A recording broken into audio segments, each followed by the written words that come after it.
Welcome back to part 2 of my Metroid Other M rewrite. If you haven't seen part 1, I would highly encourage you to do so. A couple of small disclaimers before we begin. Firstly, it's been brought to my attention that there are even more differences between the English and Japanese versions of the game than I had initially understood, and many themes and ideas present in the original script were lost in translation, primarily pertaining to the relationship between certain characters. Even so, I intend to continue with my version of the story based on the script that we got here in the West. That's not me being pretentious and trying to say that my vision is better than Sakamoto's. I'm just trying to offer my own take on the story based on common criticisms that I and many other fans have with the game that we were presented. On that note, I feel like a few fundamental aspects of the game should be taken into account first before we proceed. As I mentioned in the last part, one of the biggest issues Other M suffers from is its roster of characters. The game tries to have this whole murder mystery thing happening in the background as members of the 7th Platoon are killed off. But we as an audience are never given much reason to care. We don't know these characters and we're never given an opportunity to get attached to them, save for Adam, who infamously gets a very poor portrayal in this game. That being said, it's here that we run into an even bigger issue. Any longtime Metroid fan will tell you that one of the defining traits of this franchise is a sense of isolation. The series revolves around Samus exploring alien environments where the only company she usually has would be the dozens of hostile life forms out for her blood. The few entries where Samus does have allies, you barely see them or possibly even wind up having to fight them later on. Needless to say, giving the 7th Platoon enough screen time for players to actually get attached to them, while also not having them overstay their welcome, has been a tricky affair for me. And while I think I've managed to find a pretty decent balance between the two going forward, I understand that a lot of the ideas I propose might be better in concept than in practice. Lastly, I mentioned in the last part that Samus would regain her old abilities through power cores or something of the like, found throughout the beta station. While I still think that's a valid direction to go in, I also wanted to share a few ideas for my own power-ups, since I feel it's a genuine shame that Other M introduced no new abilities to Samus's arsenal. So yes, in true Metroid fashion, we'll be seeing the return of old powers in addition to one or two new ones as the story progresses. Anyways, enough beating around the bush. Let's begin, shall we? When we last left off, Samus had reunited with Adam and the rest of her old team, the 7th Platoon. Having agreed to hire Samus for their investigation of the mysterious distress call, Adam and the rest of the team uncover a map of the entire structure, called the Beta Facility. After looking over the schematics for the facility, Adam decides on a course of action. He sets up shop at the newly reactivated terminal and turns it into a sort of makeshift command center, where he can monitor the goings-on throughout the ship and keep in touch with his team. Adam then decides to have the rest of his platoon head into the residential zone in search of survivors, while Samus makes for the power plant to try and restore the station to full functionality. Adam knows Samus and trusts that she can handle herself flying solo at this point in time, even if he seems a little reluctant at first. However, it does not make sense for him to split the rest of the team up, at least not to the point where everyone is going solo. We'll come back to that later. So, with her destination set, Samus makes her way through the ship toward the power plant. It's not long before she encounters some form of hostility, perhaps in the form of security drones that regard her as an intruder. Maybe you can have Adam call in briefly to confirm that Samus is allowed to destroy them, seeing as they're Federation property, but either way, it's mostly just to introduce a few obstacles in the player's path. Also, unlike Other M, we're going to say that the station is powered by electrical or perhaps even nuclear energy. Look, I'm not an expert on this kind of thing, but I'm fairly sure that operating a space station on geothermal energy is probably not the most efficient way to go about it.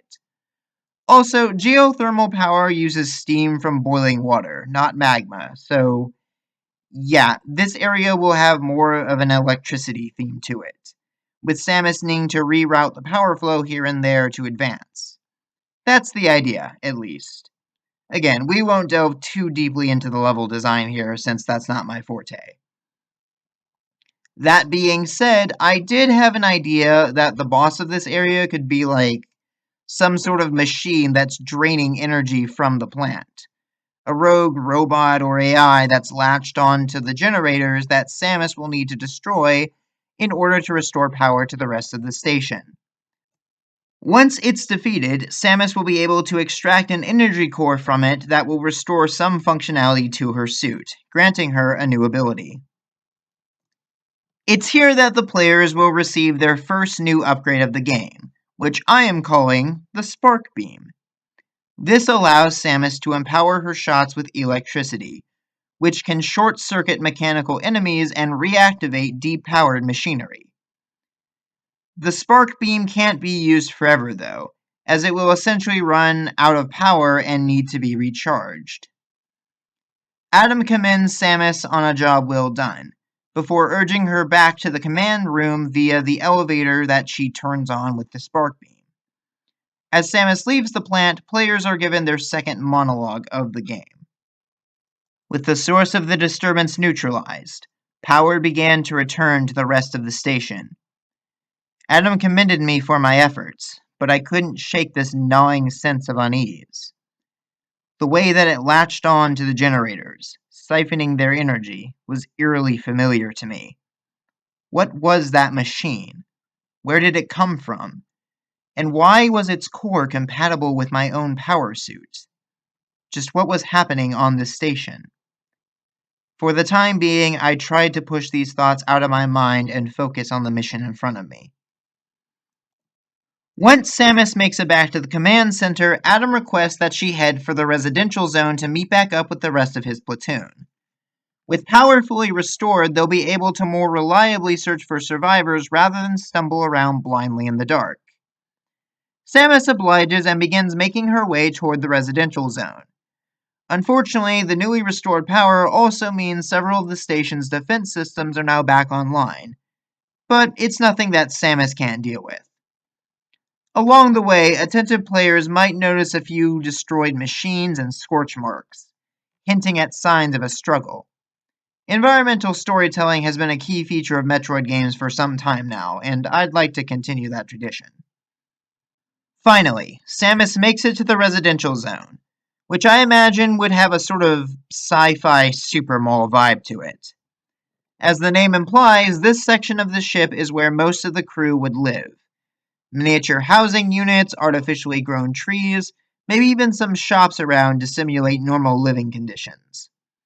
It quickly becomes apparent, however, that no one has lived here for a while. The whole place looks like a war zone, minus the bodies. Damaged property, makeshift barricades, and decaying plants litter the area, painting a clear picture that something went down here.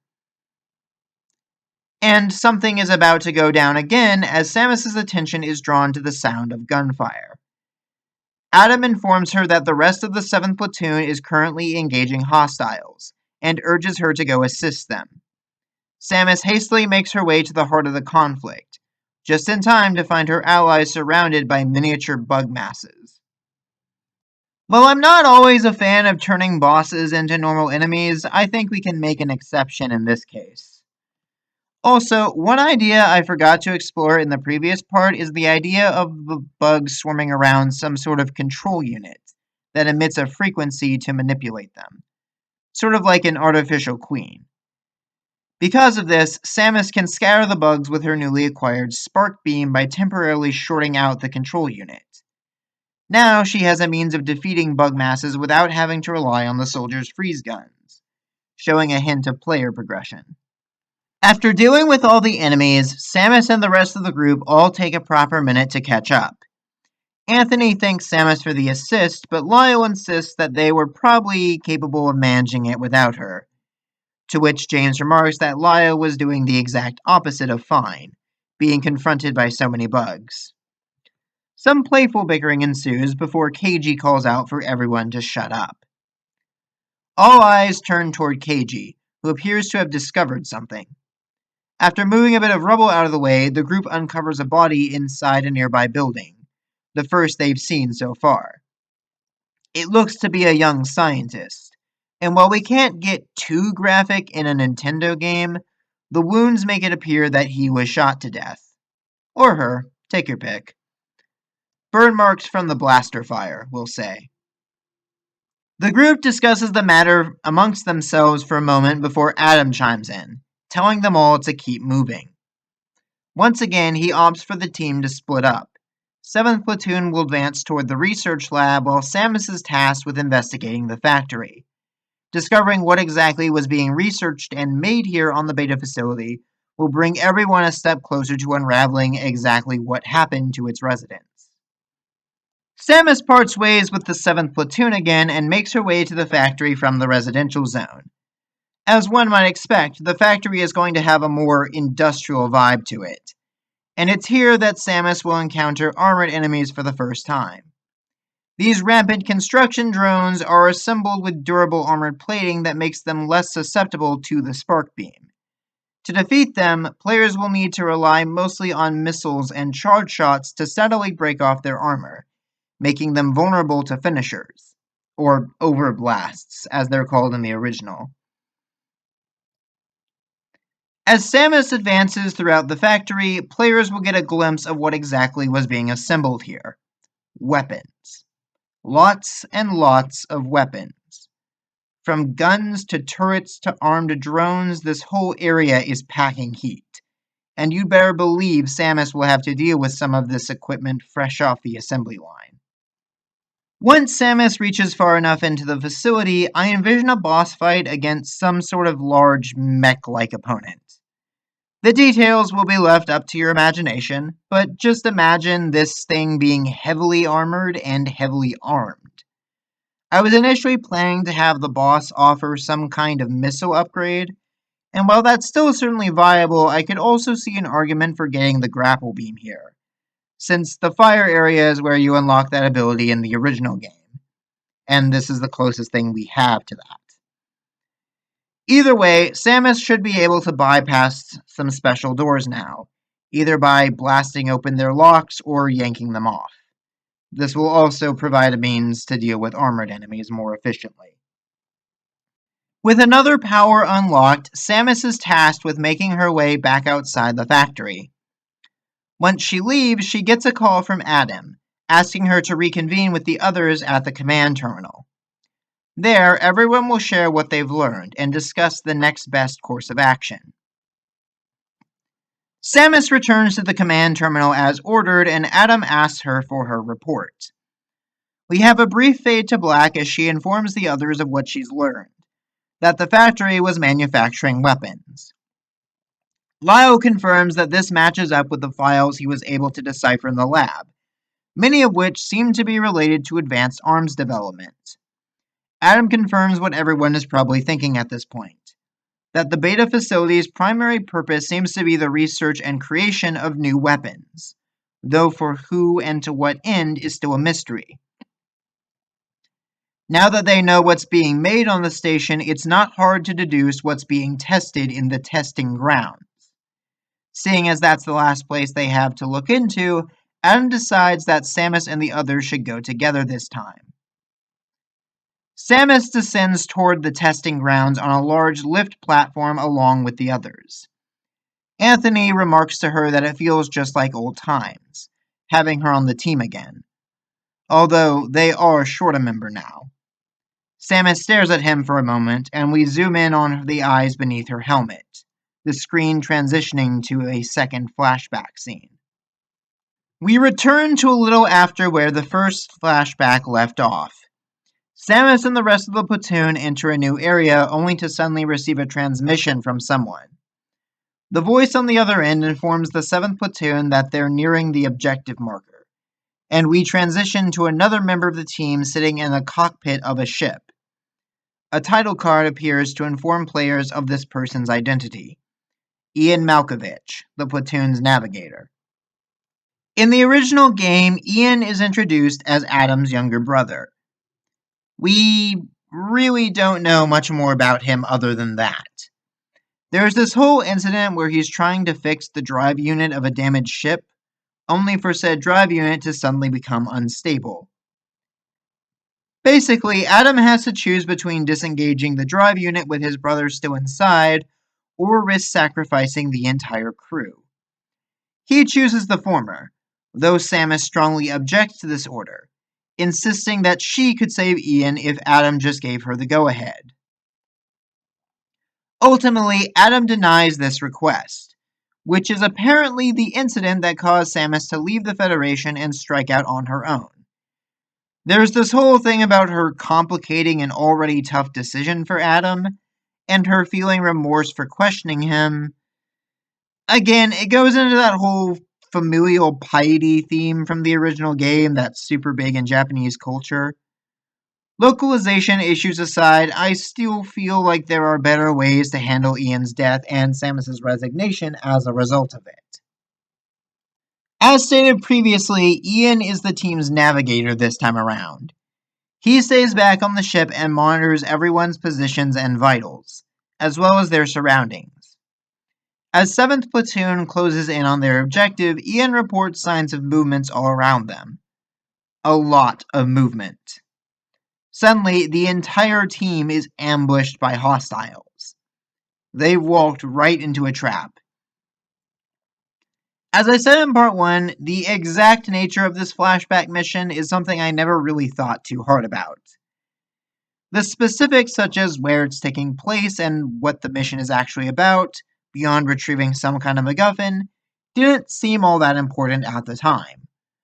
While that mostly remains true, the more I think about it, the more I realize that said MacGuffin could probably be elaborated on a little bit more.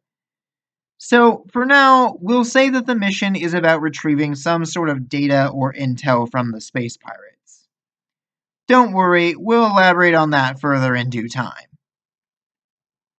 With their objective in hand, Adam calls for everyone to retreat and get back to the ship. Ian guides the group through the safest possible route he can find, but by the time 7th Platoon reaches him, the ship is already under attack.